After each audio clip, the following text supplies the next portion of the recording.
Mida teada enne kodu renoveerimist? Kodu renoveerimine on aja- ning töömahukas protsess, mis nõuab põhjalikku ettevalmistust, isegi kui planeerid tervikliku rekonstrueerimise asemel oma nägemust ellu viia samm-sammult.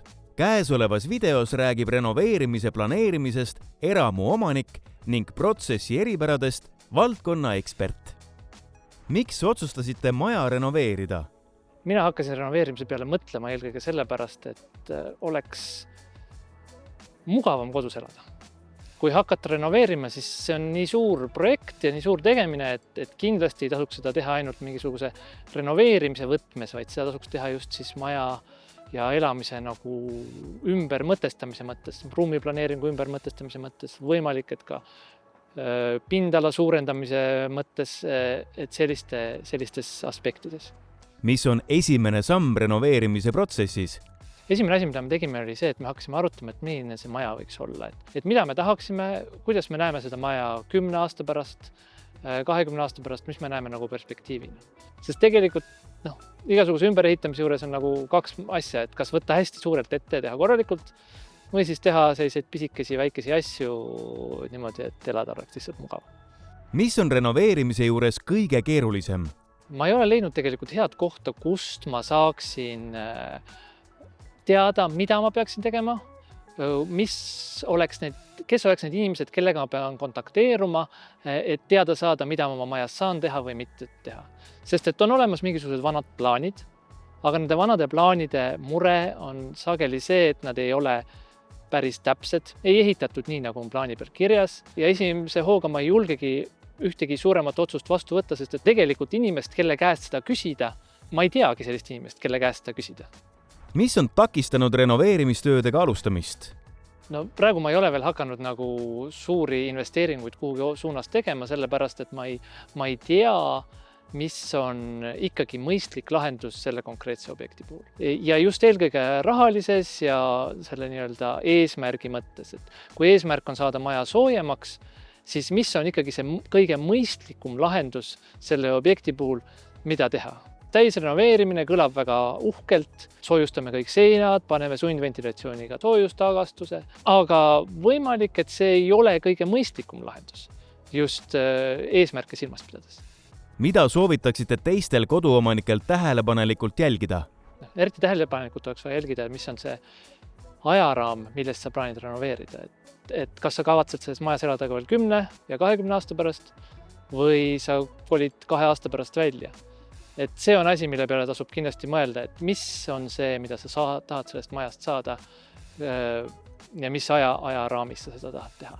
Millised on vanade hoonete eripärad, millega renoveerimisel arvestama peab?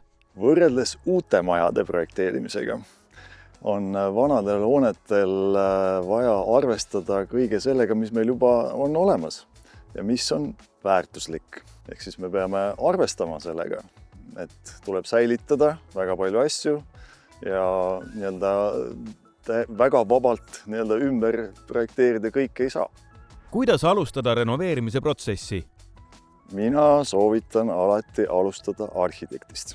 Mingis mõttes on arhitekt nagu ka projektijuht, kes nagu juhiks või peaks juhtima kogu seda protsessi. Ta teab kõikidest eriosadest midagi ja kõige olulisemat ja samamoodi ta teab ka kogu seda bürokraatiat, mis ühe maja rekonstrueerimisega kaasas käib.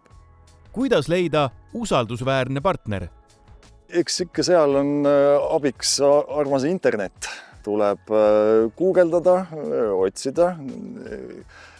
Ma arvan, et kõikidel pädevatel arhitektidel on ka mingi oma kodulehekülg, kus on kirjas need tööd, mida nad on varasemalt teinud. Võib-olla tasuks nagu siin vaadata seda, et kui nüüd minna nende arhitektuuribüroode kodulehekülgedele, et siis kuna me räägime nüüd rekonstrueerimisest või renoveerimisest, siis just vaadata, et kui palju on seal neid rekonstrueerimise ja renoveerimisprojekte nagu välja toodud. Et antud juhul ei ole nii oluline see, kui palju vägevaid arhitektuurikonkursse see büroo on võitnud, vaid pigem nagu see pool, palju on reaalselt vanu maju tehtud. milline on mõistlik rekonstrueerimistööde järjekord? Kõigepealt soovitan pöörduda kohaliku omavalitsuse arhitekti poole. Sealt saame teada, kas meie planeeritavad tööd on ehitusloa või ehitusteatise kohustuslikud. Sealt saame ka teada seda, kas meie maja asub näiteks muinsuskaitsealal või muinsuskaitseala kaitsevööndis. Seejärel, kui ta asub seal, tuleb pöörduda Muinsuskaitseametisse ja taodelda sealt muinsuskaitselised eritingimused. No siis ta võiks tegelikult teoreetiliselt pöörduda arhitekti poole. Peale seda võiks ta pöörduda siis projekteerija poole ja siis koos projekteerijaga panna paika tegevusplaan. Vaata lisa eis.ee